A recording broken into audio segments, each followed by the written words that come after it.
Accident की वजह हो सकती है। क्यों मचा ले धूम, मचा ले धूम।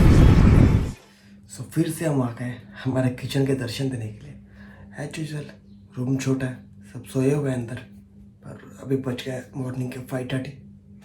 तो जैसा मैंने बोला कि मैं निकलने वाला एक राइड पे, तो अगर आप मुझे इंस्टाग्राम पे फॉलो नहीं किए रहोगे तो आपको पता नहीं रहेगा, क्योंकि मैं सारे पोस्ट इंस्टाग्राम पे रहते हैं, अपडेट्स इंस्टाग्राम पे रहते हैं। मैं थोड़ी धीमी आवाज़ में बोल रहा हूँ क्योंकि सब सोए हुए हैं, तो समझ लीजिए। तो आज निकाल रहा हूँ मैं शिरडी के लिए। ऑलमोस्ट लेट हो चुका हूँ, अकेला हूँ, सोलो राइड कर रहा हूँ, कोई नहीं है पीछे, पिलियन राइडर भी नहीं है। तो थोड़ा एक टास्क होगा, क्योंकि अकेला राइड करना थोड़ा रिस्की रहता है, कभी कुछ हो जाए। पर always look for the best, ऊपर वाला रहमत करता ही करता है। तो बाबा के दरबार में जा रहा हूँ तो कुछ होगा नहीं, इतना तो मुझे पता है। तो चलिए जल्द से जल्द निकलते हैं, बीच में कहीं जाके चाय कॉफ़ी पी लेंगे, थोड़े रिफ़्रेश हो जाएंगे, क्योंकि अभी तक फेस के ऊपर वो नींद सॉरी, तो फेस के ऊपर अभी तक वो नींद है। तो निकल दे जल्द से जल्द, मिलते हैं आपको सीधा बाइक के ऊपर। ओम साई राम। तो चलिए निकल पड़े हम हमारे सफ़र के ऊपर। तभी मैं वाइज़र ओपन रखा हूँ, इसलिए आवाज़ आएगा, पर बाहर का आवाज़ ज़्यादा आएगा तो मैं अभी वाइज़र नीचे नहीं कर सकता कि पूरा ब्लैकआउट है मेरे सामने। अगर वाइज़र बंद कर दिया तो मुझे कुछ दिखाई देगा नहीं। ओ भाई साहब, क्या ठंड पड़ी है। मुझे लगा ठंड कम हो गई इन दिनों में, पर नहीं भाई। अब ऐसा लग रहा था कि मुझे लाइनर पहनना चाहिए था अंदर थर्मल का, पर नहीं पहना, गलती कर दी। चलो ये एक बार डिस्टेंस कवर कर लूँ विक्रोली का, क्योंकि आप पीछे जो ब्रिज के ऊपर भी फॉग था अच्छे तरीके से। मुझे बोलने में कपकपाहट हो रही है, ठंड तो बहुत है, पूरे हाथ सुन पड़ चुके हैं मेरे। तो बस अभी क्या लफ्ज़ नहीं है मेरे मुंह में जो इतनी ठंड पड़ी है। चलो ठीक है, ठंड के मज़े लिया जाए और एक डिस्टेंस कवर भी होगा अच्छी तरीके से। और ये ऑपोजिट लेन के ऊपर ट्रैफिक लगी पड़ी है, तो ये मेरे लेन से अपोजिट रॉन्ग वे से गाड़ी आ रही है बिना वजह का। ये देखो, ये एक्सीडेंट की वजह हो सकती है। क्यों क्यों और ये ठंड से मुसीबत और बढ़ रही है मेरी।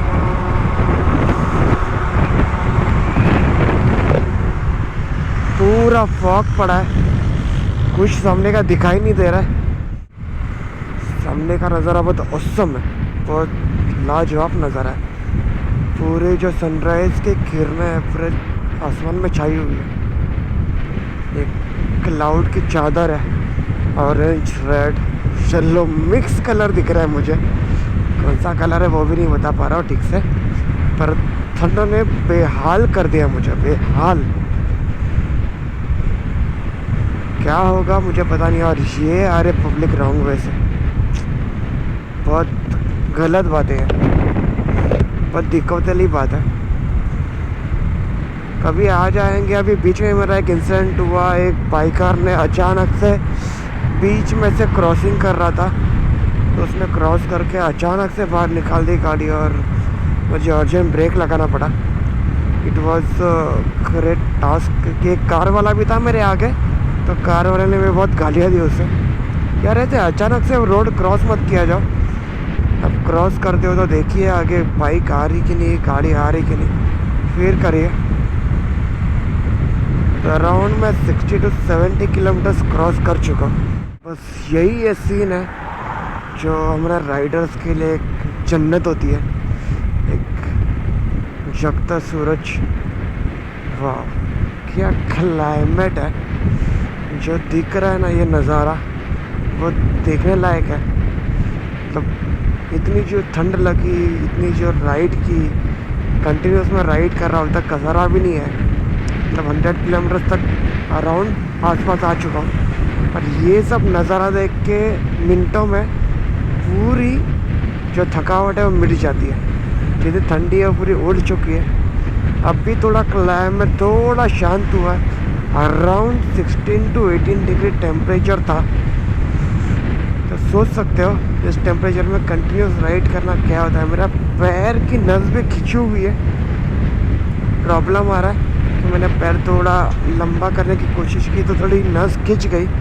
तो देखते हैं अभी कहीं पे कसारा के पहले एक छोटा सा स्पॉट है चाय के लिए।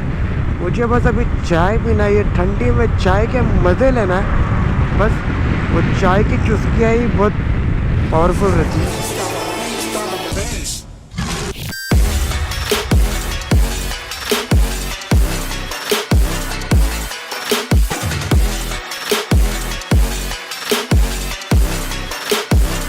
तुरंत बज चुके हैं 8। तो विद इन 2 आवर्स मैंने कवर अप कर दिया अराउंड 100 किलोमीटर्स। तो मैं भी नियर बाय मतलब कसराघाट यहाँ से शुरू हो जाता है। ये रोड से कसराघाट शुरू हो जाता है। तो मैं एक कप चाय का दूसरी चाय ना माजी, दूसरी चाय ना। तभी मैं रुकते ही एक चाय पी लिया। बॉडी में पूरी एनर्जी आ चुकी है चाय पीने के बाद। तो अभी तुरंत मैं दूसरी चाय पी रहा हूँ कि मुझे और एनर्जी चाहिए। तो मैं आज कुछ अलग दिखाने वाला हूँ। तो क्लाइमैक्स आपको बाद में पता चलेगा कि मैं वहाँ पे क्यों जा रहा हूँ। मेरे दोस्त मिलने वाले हैं तो वो वहाँ पे क्यों गए वो तो पता है, दर्शन करने के लिए। पर कैसे गए वो आपको पता चलेगा ही थोड़ी देर में। पहले मैं चाय पी लेता हूँ क्योंकि मुझे बहुत ठंडी लग रही है। हाय हाय क्या आवाज़ आ रहा है बाइक का। तो राइडर्स यहाँ पे बहुत ट्रैवल करते हैं। इगतपुरी एक अच्छा स्पॉट है, बीच में बहुत सारे स्पॉट्स आएंगे।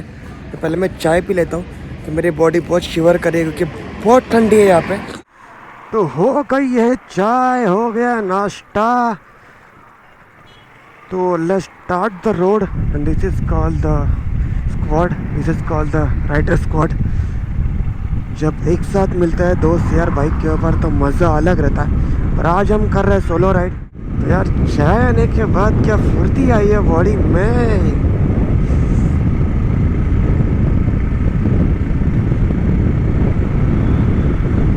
तो मुझे थोड़ा संभाल के चलाना पड़ेगा क्योंकि ये अभी वन लाइन ही है पर टैंकर्स बहुत है, बड़े बड़े ट्रक्स बहुत है। तो मुझे संभाल के चलना पड़ेगा। पहले से मुझे बहुत डर लगता है बड़े टैंकर से, ट्रक से या फिर बसेस से।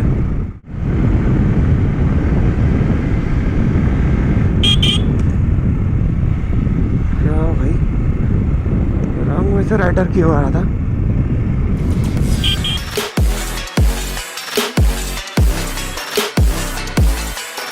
तो अभी कसारा घाट पूरा क्लियर हो चुका है। तो इसके बाद अभी इगतपुरी आया है। तो इगतपुरी में कैमल वाली है। मेरा पहले जो प्रीवियस ब्लॉग है मैं इगतपुरी में बाउली डैम पे गया था एक बार, वो आपका आता रहेगा। मैंने लिंक डाल दिया डिस्क्रिप्शन में। अगर वो भी आपको चेकआउट करना रहेगा तो वो चेकआउट कर लीजिए। वो शेट वाइज़र की वजह से बहुत तकलीफ आता है। मुझे देखा ही नहीं कि आगे गड्ढा है वो। तो आगे आता है बाउली डैम। तो मैंने डिस्क्रिप्शन में लिंक डाल दी है, आप चाहिए तो चेक कर लीजिए। ये थोड़ा रोड ख़राब है तो मुझे थोड़ा धीरे से चलाना पड़ेगा। और ये रोड का शायद काम चल रहा है इसीलिए पूरा लाइन अब बराबर से हुआ नहीं है। तो आगे ये वाले स्पॉट पे मैं दिखा देता हूँ यहाँ पे राइट साइड से। It is called as camel valley. ये वाला स्पॉट को कैमल वैली बोलते हैं। बहुत अद्भुत नज़ारा है वहाँ से। ये पूरा सर्कल से मुझे राइट लेना है। और ये जो ब्रिज बना है बहुत सेक्सी ब्रिज था यार, विदाउट एनी ट्रैफिक और एकदम क्लियर रोड। तो ये दिखाई दे रहा आगे स्ट्रेट शिरडी जाना है। तो चलिए। तो right now I am in Nashik, the city of grape. और बहुत प्यारी सिटी है, बहुत क्लीनिनेस है, ट्रैफिक कम है। ट्रैफिक तो होती है शाम का टाइम। ओहो धूम मचा ले धूम। इधर ट्रिपल सीट पे अलाउड नहीं है और पब्लिक ट्रिपल सीट चला रही है। भाई साहब क्या ही स्वैग में चला रहा था वो। फाइनली 250 किलोमीटर्स के बाद मैं इंटर कर रहा हूँ शिरडी में। जितनी थकावट है, ये हवा में क्या वो ताकत है पता नहीं। जैसे इंटर करता हूँ पूरा बॉडी रिफ्रेश हो जाता है। जितनी थकावट है वो पूरी चुस्ती में बदल जाती है, वो एनर्जी आ जाती है पूरे मन में। बस दिल करे ये साई हमें हर रोज़ पुकारे। बहुत रिफ्रेशिंग फील होता है मुझे यहाँ पे आने के बाद। जब भी मैं कुछ डाउन रहता हूँ या कुछ बोलता ना, मैं लफ्ज़ नहीं है मेरे पास, मैं बोल नहीं पा रहा हूँ। जब मैं डाउन रहता हूँ मैं यहीं पे आता हूँ। बहुत नए साल की शुरुआत, बस पहली राइड यही से होनी थी और हो चुकी है पहली राइड। अब बस जाना है, ये मंदिर के पास से लेफ़्ट मारना है मुझे। मेरे दोस्त वेट कर रहे हैं होटल के नीचे, तो वहाँ पे जाके बाइक पार्किंग करूँगा, थोड़ा रिफ़्रेश होऊंगा, तो मिलाऊंगा ही सब लोग से आपको कि कौन कौन है वहाँ पे, कौन कौन नहीं। वो मंदिर परिसरात आपापसांमध्ये किमान 6 फुटांचे अंतर ठेवावे. श्रींचे दर्शनात येताना हार, फुले, प्रसाद व अन्य वस्तू घेऊन येऊ नये. श्रींचे समाधी मंदिरात so it's 4 in the evening. तो मैं यहाँ पे पहुँचा 12 बजे। 12 बजे के बाद मैं कुछ खाया और फ्रेशन अप होके सीधा सो गया क्योंकि आई वाज रियली टायर्ड। और सुबह का ठंडी की वजह से मेरा आवाज़ भी थोड़ा हार्ड हो गया।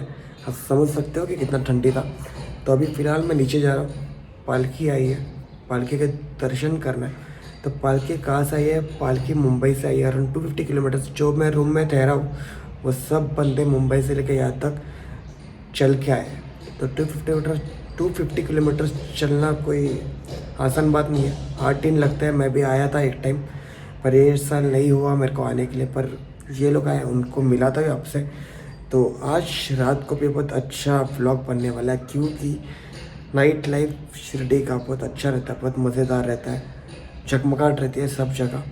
और सुबह कल मुझे कंस्ट्रक्शन चल रहा था, आवाज़ आता रहेगा, तो थोड़ा आवाज़ घूमता रहेगा तो सॉरी। तो मुझे जगमगाहट रहेगी। और ऊपर से सबसे बड़ी बात, क्लाइमेट बहुत ठंडा है, तो रहने में बहुत मज़ा आएगा। मैं कल सुबह निकलने वाला हूँ। पहली बात, सुबह 4 बजे मैं आरती लूँगा, काकड़ आरती बोलते हैं। काकड़ आरती लेके फिर वहाँ से मैं सुलावाइन जाने वाला हूँ सागर से मिलने के लिए। मेरा फ्रेंड है, होटेलियर है, तो वो वहाँ पे काम करता है, तो उससे मैं वहाँ पे मिलूँगा। फिर वहाँ से मैं मुंबई जाऊँगा। सो इज़ गोइंग टू मतलब 2-3 पार्ट तो बनेंगे ही बनेंगे, क्योंकि एक पार्ट में इतना सब डालना मज़ा नहीं आएगा। ना आपको देखने में मज़ा आएगा, ना मुझे दिखाने में मज़ा आएगा। Really sorry. ना आपको देखने में मज़ा आएगा, ना मुझे दिखाने में मज़ा आएगा। तो पहले जाते पालकी के पैर पड़ते हैं, बाद में आपसे बात करते हैं।